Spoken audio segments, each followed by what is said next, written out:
All programs have preferences. Preferences control how we see things inside of the workspace. They control how we work with the program itself. They can make things more efficient. There's a lot of things that preferences can help us with, and Bridge is no exception to that. Now let's go through just a few of the preferences that are up there. Now if you're on a Windows system, go to the word Edit. If you're on a Mac, go to Adobe Bridge CC and go to Preferences right here. Incidentally, the shortcut for getting them on Mac or Windows is Control-K, and that's Windows, or Command-K Mac. Let's start with General up here.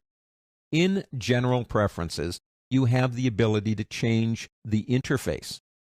Now, I prefer something a little bit darker because it helps me identify the images easier than if it's really light like this. You can then change, once you've got that done, the user interface here. That's doing it manually, obviously, or the inside in here.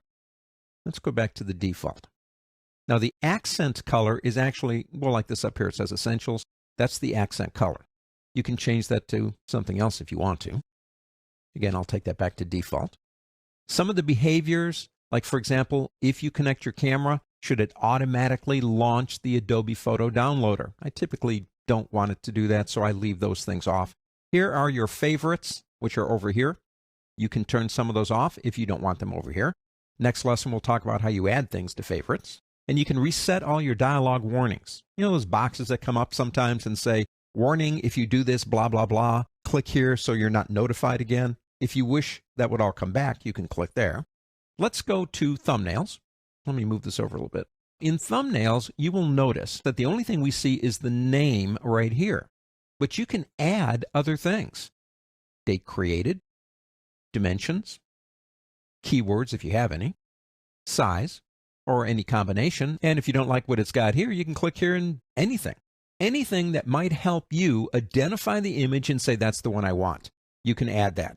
Now, this is a global thing, obviously. You turn these on, it's for every time you open up Bridge. You can show tooltips if you want to do that too. Playback, metadata. Let's go to metadata. In metadata, this is the stuff that will appear when you're displaying metadata. One of the ones I want you to make sure that's on is history.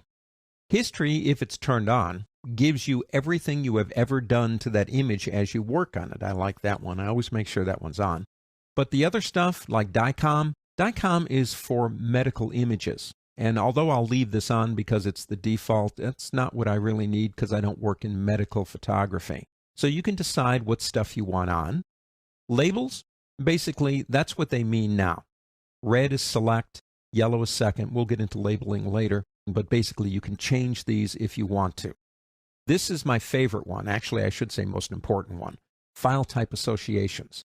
For example, if I go onto my computer now and I open up a, say, JPEG image, double click on it on my desktop, it will open it up on a Macintosh in Preview because the default in Mac, if you double click on a JPEG, is Preview, not Photoshop. Now you can change that if you want to, but you'll notice here it says Photoshop Creative Cloud.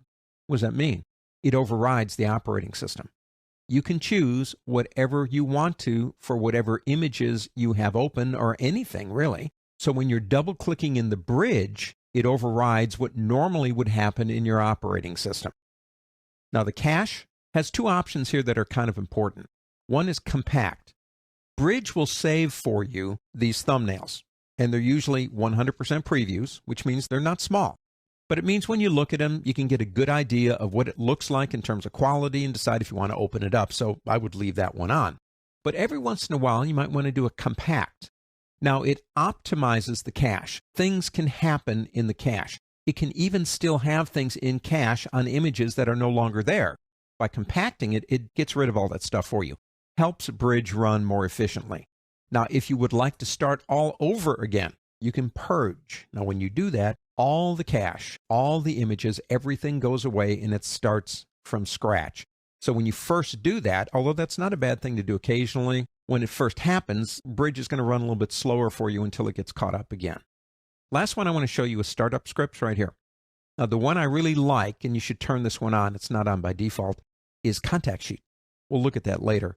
But it was a feature that was in Photoshop, and I don't know, there was like this uproar on you took my contact sheet away from me, and so they put it back in again. So if you turn that on, you'll have it. Let's go ahead and click OK and get out of here. There are a lot of preferences in this program, just like Photoshop. The idea is, of course, to go through them and put them into a configuration that works best for you.